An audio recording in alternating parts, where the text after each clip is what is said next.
Será que existem filmes que nunca deveriam ser refilmados? Quais animes eu recomendaria para quem não vê anime e quer conhecer? Será que é possível fazer um bom filme de Zelda? E, afinal, como faz para virar um crítico de cinema profissional? Vocês me mandaram essas e outras perguntas que são sensacionais, então hoje eu vou respondê-las no nosso novo vídeo de perguntas e respostas. E pessoal, lembrando, se vocês querem ter um contato ainda mais próximo comigo pra gente trocar uma ideia, vocês podem entrando na nossa comunidade de apoiadores do Entreplanos. Porque eu produzo vários conteúdos exclusivos e eventos online especiais para essa galera que ajuda a financiar o nosso trabalho todos os meses. Por exemplo, tem lives pra gente bater um papo, também tem o nosso Cineclube Entreplanos pra gente debater um filme por mês juntos via videoconferência. E isso sem contar as outras recompensas, como as dicas de filmes e séries que eu mando pro seu e-mail, tem grupo fechado, é muita coisa legal pra gente se aproximar ainda mais. Então se quiserem ter acesso a isso tudo, é só clicar no link que tá aqui embaixo na descrição. Então beleza, agora que o recado tá dado, vamos lá responder as perguntas que vocês me enviaram. Elomar Pinto de Carvalho. Dos pilares da dramaturgia, qual você mais valoriza? Direção, roteiro ou produção? Em relação ao cinema, durante muito tempo, o que eu mais valorizava desses três era o roteiro, mas hoje em dia não é mais assim. Hoje em dia o que eu mais valorizo desses três é a direção, porque muita gente pode achar que direção é só o trabalho de câmera, mas não, a direção é como você coordena todos os elementos da linguagem cinematográfica. Então, a direção é o que vai coordenar o jeito que o roteiro é filmado com a câmera, mas também vai pensar na fotografia, no design de som, na direção de arte, na cenografia, enfim. A direção é o que vai englobar a obra como um todo e tentar trazer uma coesão artística para tudo que a gente está vendo na tela. E para mim, então, é aí que está a grande essência da obra, na direção.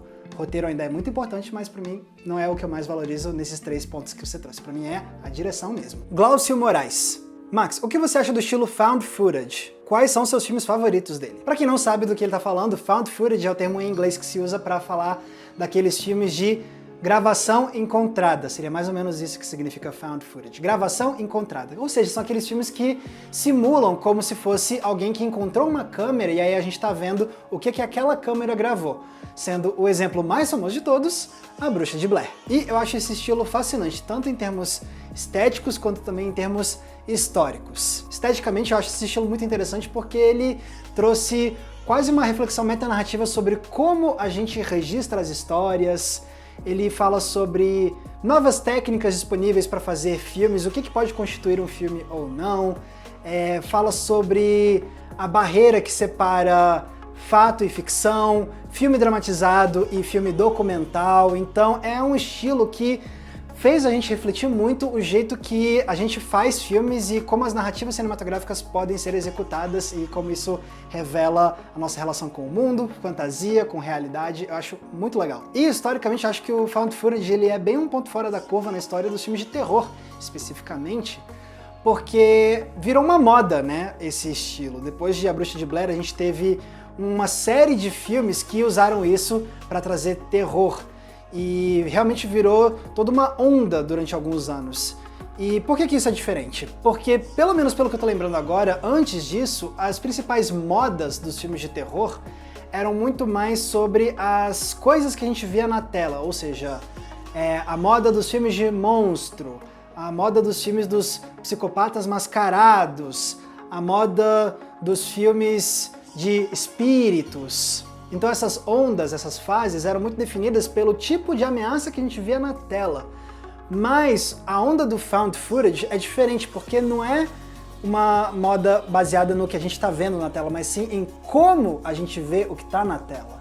Então a moda foi criada não pela temática, ou pela ameaça, ou pela criatura, mas sim pela técnica cinematográfica. E lógico, tem um componente do tipo, o público tá interessado em ver isso, mas também tem o componente do tipo, é bem barato a gente fazer um filme nesse estilo. E se ele fizer sucesso, a margem de lucro então é ainda maior. Então, eu acho que é isso que é fascinante. É uma moda do terror que veio não por conta do que tá na história, mas sim pela técnica de câmera. E eu acho que isso faz o Found Footage ter um lugar muito especial na história do terror. E para responder a sua pergunta sobre quais são os meus favoritos, eu diria que eu tenho dois. Acima de todos, A Bruxa de Blair é o melhor filme desse estilo para mim, e para mim é um dos melhores filmes de terror já feitos. E outro que eu gosto muito é o REC, filme espanhol nesse estilo, só que com zumbis. É muito bom. João Felipe, quais os produtos de mídia que você mais consome fora filmes e séries? Essa é fácil de responder. Atualmente são os videogames, porque eles são algo que me ajudam a me distrair muito bem do que eu faço com filmes e séries. E é muito divertido, é quase terapêutico pra mim, é uma grande válvula de escape para eu tirar a cabeça do trabalho. E é a minha atividade favorita de fazer quando eu tenho um tempo livre sozinho. Então, videogames. E falando em videogames, tem essa próxima pergunta aqui. Marcos Rad perguntou: tá jogando o Zeldinha novo? Se sim, o que você tá achando? Sim, eu estou jogando o novo Zeldinha, que é o Tears of the Kingdom no Nintendo Switch. Eu gostei muito do anterior, que é o Breath of the Wild, eu tava ansioso pra esse aqui, e eu tô amando. Hoje em dia, quando eu tenho um tempo livre sozinho, é só isso que eu tô jogando, só o Zeldinha. Eu tô adorando as novas mecânicas de construir, e eu acho que é um jogo que tá me fazendo sentir ainda mais o senso de exploração e de maravilhamento com a descoberta do mundo e das coisas que você pode fazer com os novos poderes do que eu senti com o primeiro. Com o anterior, né? Com o Breath of the Wild.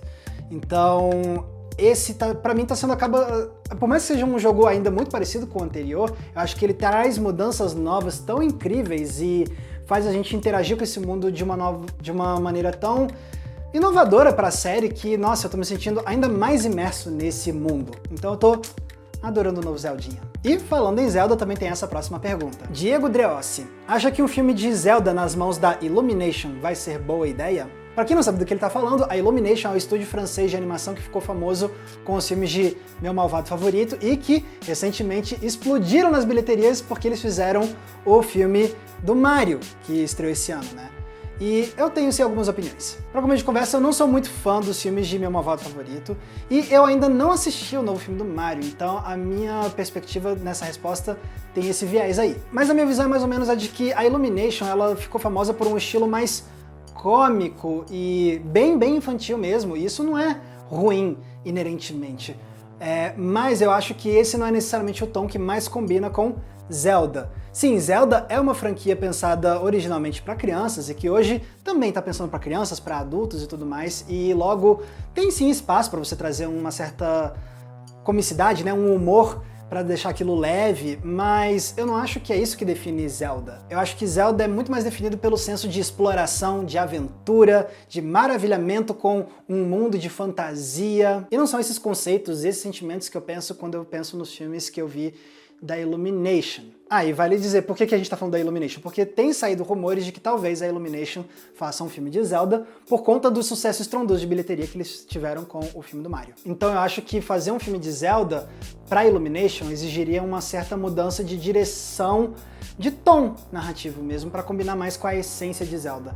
Lógico que Zelda tem sim jogos que são mais cartunescos, como os que saíram pro DS, ou então o Wind Waker, eles têm um traço mais cartunesco que combina um pouco mais com a estética da Illumination, mas ainda assim são jogos que acho que precisam ter um tom um pouco diferente do tom mais aloprado e cômico dos filmes que a gente já viu até agora da Illumination. Então, em resumo se eles fizessem esse filme de Zelda, eu não acho que daria muito bom se eles seguissem na mesma trajetória que eles têm seguido até agora. Acho que eles precisariam dar uma boa mudada para que aí sim pudesse sair algo que diga: ok, a gente entende o que faz Zelda ser Zelda. Vida Desurbana. Na sua opinião, quais filmes são intocáveis, ou seja, aqueles que de forma alguma devem receber um reboot ou até mesmo uma sequência? Então, a minha visão sobre isso mudou consideravelmente ao longo dos últimos anos, porque durante muito tempo eu tinha sim uma lista de filmes que eu considerava intocáveis nesse sentido, que eu não queria ver ganhando uma refilmagem, ou um reboot, ou uma continuação. Filmes clássicos em especial que eu acho irretocáveis, né, como, sei lá, os filmes do Scorsese, ou clássicos do Hitchcock, então, sei lá, O Poderoso Chefão, ou até alguns blockbusters mesmo, como o De Volta para o Futuro, que é sempre lembrado quando a gente faz essa discussão, né? E eu acho que muito disso vinha porque realmente existe esse grande sentimento de raiva, de revolta quando anuncia uma refilmagem de alguma coisa que é muito querida, né? Porque primeiro que a gente sente um apego à obra original e também porque a gente sente uma certa preguiça, porque muitas vezes dá pra ver que estão refazendo o filme porque eles não querem apostar em coisas novas, em histórias originais, mas sim em algo que pareça financeiramente seguro, né? Então eles pegam algo que já fez sucesso no passado, que já tem um público cativo e querem relançar para conquistar essa galera de novo, supostamente, né? e ganhar dinheiro fácil, né? Que é basicamente o raciocínio por trás de todos os live actions que a Disney tá fazendo há quase uma década já, se não completou uma década. E, inclusive, os da Disney quase sempre me dão preguiça porque realmente eles são claramente feitos com essa intenção de ganhar dinheiro de novo com algo que é muito popular e raramente eu sinto que eles conseguem atualizar ou trazer ideias novas. E também teve recentemente uma notícia de que estão planejando fazer uma refilmagem de Um Corpo que Cai, do Hitchcock, né? Agora estrelada pelo Robert Downey Jr. E eu lembro que quando eu vi isso eu senti raiva, né? Fiquei pensando, pô, pra que fazer? O filme já existe tão bem, perfeito, atemporal, blá blá blá. E eu fiquei com raiva, né? Mas aí eu comecei a ver umas opiniões diferentes assim na internet que fizeram eu me acalmar e eu comecei a enxergar com outros olhos essa questão. Especificamente com O Corpo que Cai, eu vi tanta gente falando assim, mas O Corpo que Cai já está sendo refilmado teoricamente há tantas décadas, né? Porque tem outros filmes que meio que fazem homenagem ou que trabalham de novo certas temáticas e ideias que o Hitchcock trouxe com Um Corpo que Cai, né? Então essas pessoas estavam dizendo assim, teoricamente o filme já está sendo refilmado há décadas, então uma refilmagem oficial é só mais uma, né?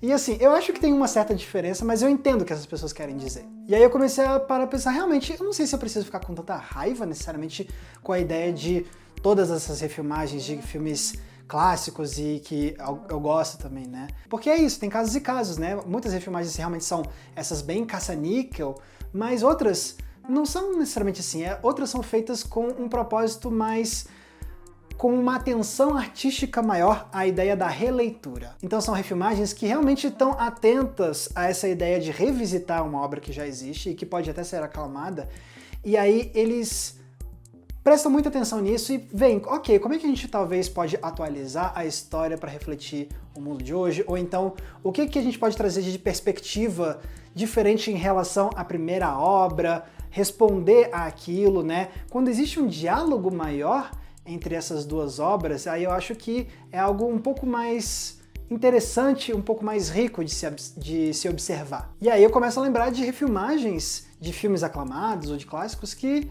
eu gosto bastante, né? Tem Os Infiltrados, do Scorsese, é uma refilmagem de um filme aclamado de Hong Kong, né? O Infernal Affairs. Ou então, por exemplo, o Nasce uma Estrela mais recente. Eu tenho minhas críticas a ele, mas no geral eu sinto que é sim um bom filme. Eu penso, por exemplo, em Suspiria. Suspiria é um clássico do Dario Argento, que pra mim era um desses, assim, que não precisaria ser refilmado. Baita clássico de terror italiano, maravilhoso. Mas aí veio a versão do Luca Guadagnino e ela é muito boa, e ela é muito diferente, mas ao mesmo tempo muito boa e cria um diálogo muito fascinante com o original. E eu fiz vídeo analisando cada uma das versões, inclusive. Então é uma releitura de um clássico que seria intocável pra mim antes e que agora eu vejo assim, pô, que legal que fizeram. Outro, Bravura Indômita, dos irmãos Coen. Filme maravilhoso, que é uma refilmagem de outro clássico do faroeste. Duas versões incríveis e eu fico feliz que as duas versões existem. Então quando eu penso nesses casos eu vejo que, na verdade, não é que as refilmagens sejam inerentemente ruins e sempre caça-níquel. Na verdade, toda refilmagem tem o potencial de criar um excelente filme também. E também vale lembrar que refilmagens não vão apagar o filme original de existência. Se tiver uma refilmagem de Um Corpo que Cai, do Hitchcock, eu não preciso ficar necessariamente indignado, porque o original vai estar lá, vai continuar existindo. Então hoje eu tenho uma visão com uma mente um pouco mais aberta em relação às refilmagens. Eu não classifico agora todas automaticamente como algo necessariamente ruim, né? E, óbvio, se anunciarem certas refilmagens de clássicos que eu adoro, pode ser que ainda no começo eu ainda sinta um pouquinho de raiva ou um pouco de preguiça, mas eu acho que no final das contas eu prefiro voltar para esse ponto de, ok, não vai apagar o original, tá lá, o que eu amo, e pode ser que saia algo de bom daí. Vamos esperar para ver como é que é, e se sair um novo Um Corpo que Cai, vamos esperar para ver como ele fica quando estiver lançado, e aí sim a gente pode falar sobre as duas obras. Mas, então se você queria uma lista minha de filmes que eu considero agora proibidos de refilmar, eu não acho que eu tenho mais uma lista dessas. Mas é por conta de tudo isso, e eu acho que foi muito legal e valioso eu mudar um pouco a minha perspectiva em relação a isso. Gabriel Verbena. Salve, Max! Quero reforçar a grande admiração que eu tenho pelo seu trabalho aqui no Entre Planos. Há alguns meses eu assisti Haikyuu com a minha esposa e gostamos muito. Para ela foi uma experiência muito nova e diferente, já que não é alguém acostumada com esse universo dos animes. A pegada menos fantasiosa, mas ainda bem empolgante foram cruciais para ela curtir a série. Que outros animes você recomendaria para explorarmos mais esse tipo de produção juntos? Muito obrigado pelo elogio e eu adorei que vocês usaram Haikyuu como um ponto de partida para ela que não está acostumada com animes. Para quem não conhece, Haikyuu é um anime sobre vôlei, né? A gente acompanha um time de estudantes de colégio que vão competindo em diferentes torneios de vôlei. Eu assisti a primeira temporada de Haikyuu e eu gostei muito, ainda tenho que me atualizar. E eu acho que sim, é um ótimo anime para recomendar para quem quer começar a se familiarizar com essas séries. Porque, é que nem você falou, é uma série muito empolgante, com muita energia, muito bem animada em termos técnicos, mas ao mesmo tempo não é que nem outros animes de esportes mais conhecidos que a gente viu ao longo das décadas que trazem um certo exagero para a ação do esporte, muito inspirado nos animes de luta, né? Então que vão ter, sei lá, um chute de trivela dos Super Campeões que parece quase um superpoder do Goku, coisas assim. Haikyuu não tem esse tipo de exagero, digamos assim, o que não é necessariamente um problema, né? Mas é porque é algo que faz realmente ficar mais realista e ajuda a ser algo que não vai causar tanto estranhamento para quem ainda não está tão acostumado com os animes. Então eu reforço que Haikyuu é um bom começo para quem quer se aventurar no universo dos animes.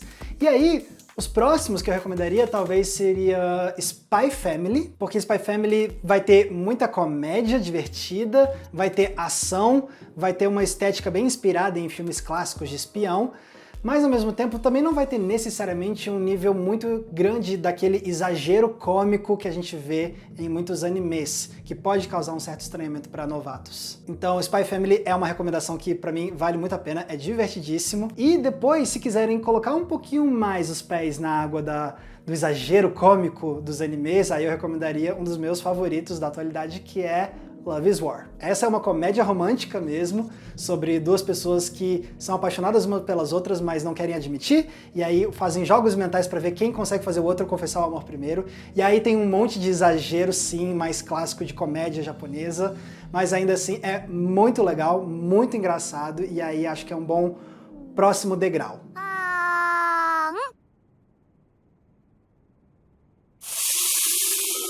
Rafael Borges Gonçalves. Como que se torna um crítico de cinema? Em específico, aqueles que trabalham em grandes jornais e sites. Estou pensando em fazer isso como profissão e não faço ideia de como começar. Beleza, Rafael, vamos lá. Antes de mais nada, eu vou dizer que essa minha resposta é sobre essa parte de caminho de carreira mesmo, e não necessariamente sobre o que você precisa estudar ou assistir para virar um crítico de cinema. Não, essa parte de conteúdo é outra história que precisa de outra resposta. E deu pra ver que você quer saber mais dessa parte de caminho de carreira mesmo, né? Então, vamos lá. Faz muito tempo que eu não estou inserido em redações tradicionais de veículos de jornalismo. Eu já trabalhei nisso, mas não trabalho mais. Então pode ser que as coisas tenham mudado um pouco, mas no geral eu sinto que ainda é a mesma coisa. Normalmente com esses jornais e sites grandes, quando eles têm as críticas de cinema, elas são produzidas pelos jornalistas que já estão na redação. E então você quase nunca vai ver, eu nunca vi pelo menos assim, esses jornais ou sites abrindo vaga, estamos procurando crítico de cinema. Não, normalmente eles querem uma pessoa, geralmente jornalista, para trabalhar na editoria de cultura, e aí essa pessoa vai ser contratada para fazer vários tipos de textos jornalísticos. Então vai fazer notícia, reportagem, entrevistas, listas, e também pode ser colocada para fazer críticas de cinema. Então se você pensa que, por exemplo, você vai estudar por conta própria muito cinema e tudo mais, e que um dia vai surgir uma vaga só para fazer crítica e que você vai ser contratado só para fazer isso, isso não acontece, pelo que eu saiba. Então, como normalmente eles pegam pessoas da comunicação e geralmente do jornalismo, se você tem interesse em fazer crítica profissional nesses veículos, então talvez o caminho seja você entrar no mundo do jornalismo. Se você for fazer um curso, talvez seja o caso de você fazer comunicação, jornalismo, porque aí você vai aprender as técnicas, vai aprender como se faz jornalismo e tudo mais, você vai aprender a escrever os textos, e aí isso vai te dar bagagem para você ser contratado nessas redações, e aí quem sabe chegar num ponto em que vão te colocar para fazer as críticas de cinema. Lógico, tem muita gente que trabalha no jornalismo e que não tem formação acadêmica de universidade em jornalismo, até porque não exigem diploma para fazer jornalismo, né? Então tem muita gente que acaba ou caindo de paraquedas nessa categoria porque teve uma oportunidade, entrou e aí ficou no jornalismo e aí foi para a crítica. Tem gente que não se formou nisso, mas buscou realmente se inserir no mercado de jornalismo e conseguiu. Então você não precisa necessariamente fazer faculdade de jornalismo, mas se você sente que seria um curso que você gostaria de fazer e que você ia se dar bem com as matérias e tudo mais, talvez seja esse caminho, porque aí você vai ter essa formação que vai ser o que muitos desses grandes veículos estão procurando, e aí quem sabe você consiga chegar nessa posição de te colocarem para fazer as críticas. Agora, se você não tem interesse em produzir esses outros tipos de conteúdos, eu não quero escrever notícias sobre cinema, eu não quero fazer reportagens, eu não quero entrevistar as pessoas, não, eu quero só escrever as críticas e ser pago para isso. Aí é mais difícil e aí você talvez tenha que pensar em outras alternativas. Quem sabe, por exemplo, criar o seu próprio projeto independente na internet. Seu podcast, seu canal no YouTube, seu perfil no Instagram, no TikTok, seu blog e por aí vai. Porque aí você vai ter a liberdade para você fazer o que você quiser. Então se você quer só fazer as críticas dos filmes, você vai poder fazer isso. Mas aí tem o outro lado da moeda, que é a parte de dinheiro, né? Aí você vai ter muito mais dificuldade. Por quê? Se você for para um veículo de comunicação, ser contratado para ser jornalista, e aí quem sabe você começa a escrever essas críticas, se você for contratado, você já vai começar ganhando um salário. Então você já vai estar sendo pago assim que você começar esse trabalho. E isso não se aplica ao caso do projeto independente de internet. Você provavelmente vai começar e não vai ganhar nada durante um bom tempo, e você vai se dedicar, e pode ser que dê certo, cresça e você consiga ganhar dinheiro, né, de diferentes formas. Pode ser que você consiga chamar a atenção de anunciantes, pode ser que você crie uma base de seguidores o suficiente para que eles possam te apoiar com um projeto de financiamento coletivo. Pode ser que você crie renome o suficiente e aí comece a, sei lá, criar seus próprios cursos de crítica cinematográfica, porque tem muitos críticos que eu acompanho e que fazem isso, que eles criaram seus próprios cursos e ganham uma grana com isso, e isso sustenta a atividade deles de críticos de cinema. Então, existem diferentes formas, mas para você conseguir monetizar desse jeito, de uma forma que vire sustentável e que possa ser o seu único trabalho, é muito, muito difícil. Você vai ter que trabalhar pra caramba, você vai ter que se dedicar muito tempo sem nenhuma garantia de que você vai conseguir ganhar um centavo. E aí você tem que ver a sua situação. Você tem condições financeiras, por exemplo, de passar um tempo sem procurar emprego e só se dedicar a esse projeto para ver se ele consegue te dar algum retorno financeiro depois? Ou será que não é o caso de você ter um trabalho e você se dedicar ao seu projeto independente como algo mais secundário para você pelo menos ter alguma coisa para te sustentar?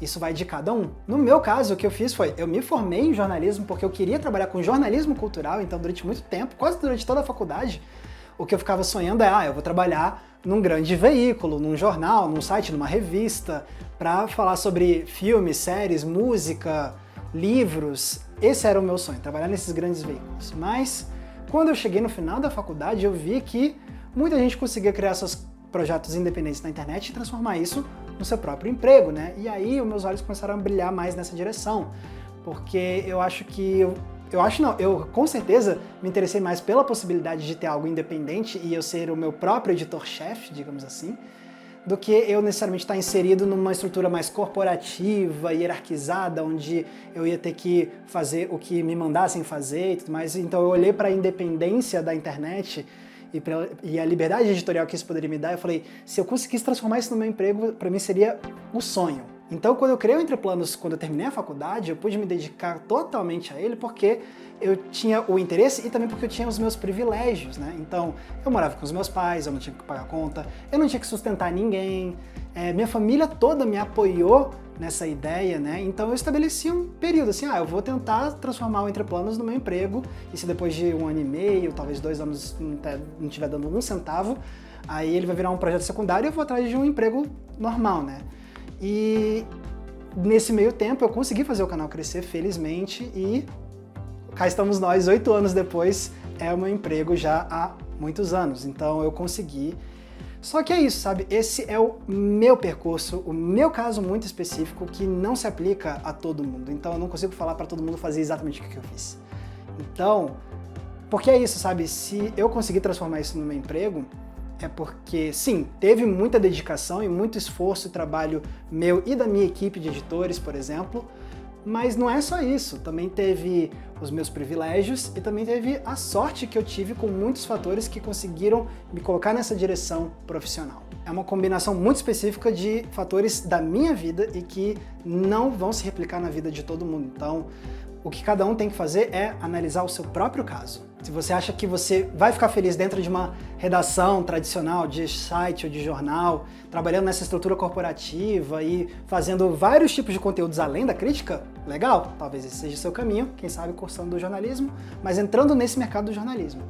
Se você sentir que talvez não seja o seu caso e você quer seguir para algo mais independente, para fazer só o que você realmente quer fazer, aí você vai ter que ver se você consegue bancar esse sonho e se isso é algo que não vai também te trazer um certo sofrimento e também problemas financeiros, né? Então o que você tem que fazer agora é avaliar esses casos, né? Será que você gostaria de seguir esse caminho do jornalismo completo para fazer as suas críticas em um site ou no jornal? Ou será que você prefere fazer só o que você quer com um projeto independente na internet, mas e aí? E a parte da grana? Você tem que avaliar o seu caso. Porque essas são as duas principais formas que as pessoas conseguem se transformar em profissionais da crítica hoje em dia. Tem muito mais variedade, tem novos desafios, mas é possível conseguir ser crítico profissional nesses mundos diferentes. Ângel, tem alguma opinião que você falou em vídeo e mudou de ideia? E vídeo que se arrependeu de ter feito? Eu não chego a me arrepender de nenhum vídeo que eu fiz, mas eu acho que já mudei de ideia em relação a um tipo de vídeo que eu fazia alguns anos atrás aqui no canal, que eram os vídeos que era tipo, como usar a cenografia, como usar narração, como fazer uma continuação de um filme. Porque eu sinto que, por mais que ainda tenha algumas coisas nesses vídeos com as quais eu concordo, eu acho que com esses vídeos eu passava uma ideia ainda de que existe uma forma correta de usar certas técnicas. E eu não penso mais assim hoje. Hoje em dia eu acredito que a técnica é uma técnica e o que vai fazer ela funcionar ou não é a forma como aquilo é usado dentro do contexto específico daquele filme. E não dizendo que tem uma cartilha de a forma correta de usar a narração é assim.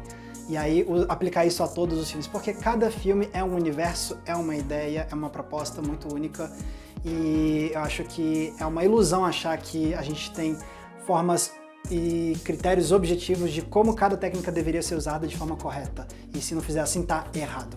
Eu não penso mais assim e eu acho que esses vídeos antigos meus ainda ajudam a perpetuar um pouco essa ideia de que existe um jeito correto de usar certas técnicas.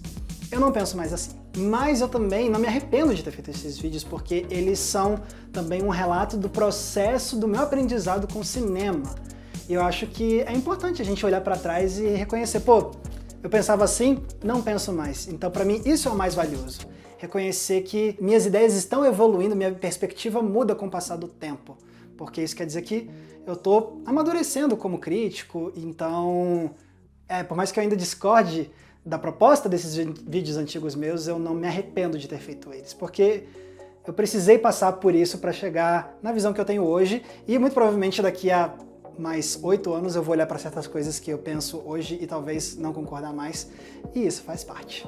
Ricardo de Oliveira, o que você acha da recriação de atores já falecidos através de inteligência artificial e computação gráfica, CGI? Atualmente eu acho que esse tipo de coisa é um pouco ineficiente e também assustador/nefasto. Em primeiro lugar, eu acho que não é ainda tão eficiente porque as vezes em que eu vi usarem essas tecnologias para reviver atores, para mim ainda cria um sentimento de vale da estranheza, que é que você bate o olho e você tipo reconhece que aquilo tá lá para reproduzir um rosto humano, mas ainda tá esquisito, ainda não parece estar completamente vivo e correto.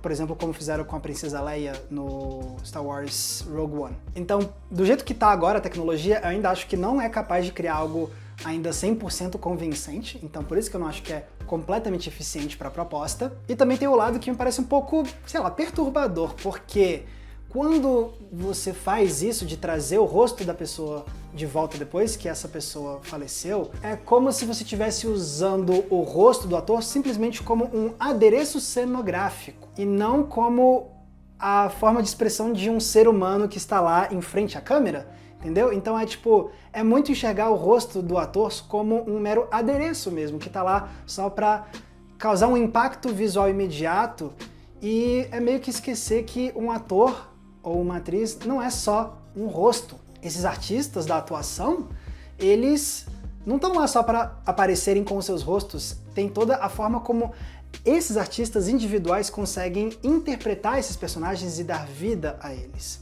E essa coisa inerente do ser humano que já faleceu, você não consegue recriar isso com inteligência artificial e computação gráfica.